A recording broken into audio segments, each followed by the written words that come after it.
Excuse me. நான் கொஞ்சம் உட்காந்துக்கிட்டுமா? சாரிங்க, இடம்லாம் இல்லை. ஏங்க எங்களுக்கே எங்க உட்கார இடம் இல்ல, எங்கங்க உட்கார வரீங்க? பின்ன என்னங்க பண்றது? 2 பேர் உட்கார வேண்டிய இடத்துல இப்படி ஒரே ஆள் உட்காந்துட்டு இருக்காங்களே. உட்காருங்க. ரொம்ப தேங்க்ஸ்ங்க. ஓகேவா? ஹாய் விவர்ஸ், நீங்க கேட்ட மாதிரி பிரெக்னன்ட் உமன் சோஷியல் எக்ஸ்பெரிமெண்ட் நம்ம சக்சஸ்ஃபுல்லா பண்ணி முடிச்சிட்டோம். இவ்வளவு கூட்டமா இருக்க பஸ் ஸ்டாப்லயும் ஒரு பிரெக்னன்ட் உமனுக்கு சீட் கொடுத்து இங்க இருக்காங்க எல்லாருமே சமூக பொறுப்போட நடந்துக்கிட்டாங்க. அம்மா ஆட்டோ வந்துருச்சு, நான் வீட்டுக்கு போயிட்டு கால் பண்றேன். நீங்க நீங்க பிரெக்னெண்டா? ஆமாங்க, 7 months ஆகுது. ஓ, நீங்க குண்டா இருந்தீங்களா? உங்களை பார்த்தா எனக்கு பிரெக்னென்ட் மாதிரியே தெரியலங்க. அதுதான். இங்க நம்ம எல்லாரும் படிக்கிற புராண கதையில இருந்து பாக்குற சினிமா வரைக்கும் உருவத்தையும் நிறத்தையும் வச்சு தானே கேலி கிண்டல் பண்ணி ரசிச்சுட்டு இருக்கோம்.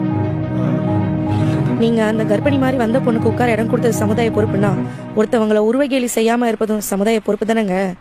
இந்த உலகத்துல மொழி சுதந்திரம், ஆடை சுதந்திரம், உணர்ச்சி சுதந்திரம் இருக்கிற மாதிரி இது என்னோட உடம்பு, அது சுதந்திரத்துக்கு தான் இருக்கும்.